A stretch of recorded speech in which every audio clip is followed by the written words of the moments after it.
At this time in the course, we've learned that communication challenges consistently surround organizational life. Many are small, others are quite large, but each one can be addressed strategically. So for our reflection assignment, I would like each of you to identify an organizational scenario that may be effectively addressed and hopefully resolved with strategic communication. This scenario can be a small, everyday issue that can be addressed while organizational life continues to move forward, or it could be a crisis scenario in which the contingent moment that's represented by the crisis scenario suggests that organizational life will have to change.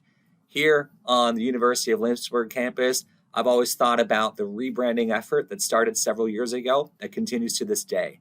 What if there was an opportunity to finally tackle and resolve some of the old branding that still exists in campus life? I could easily develop a communication plan that leans into that challenge and then hopefully can be held accountable after the end of a time frame to say this was successful or unsuccessful. So something small like that can also be appropriate. But I'd like you to think about your own organizational life and consider some of the challenges that have been presented to you. How can we use strategic communication to help address those issues?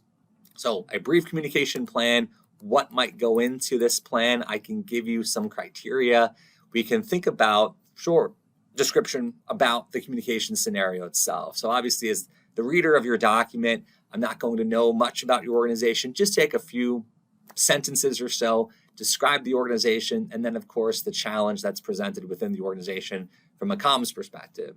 And then to start the planning process, remember a management by objective approach. So please develop your SMART objectives, followed by a detailed profiling of your targeted audiences. Remember some of our discussions.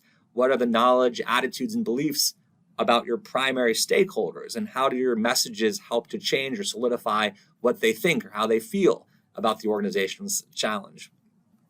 Once you have your audience's profiles developed, thinking about some of the message strategies that you're using for your targeted audience, these are the blueprints, right? This is the thinking that's going into your communication.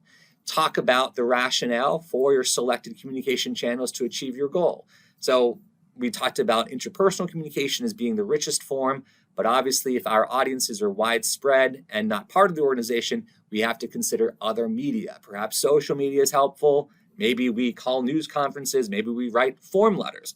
All of those media have been used effectively in the past. Talk about the rationale as to why you've selected certain media.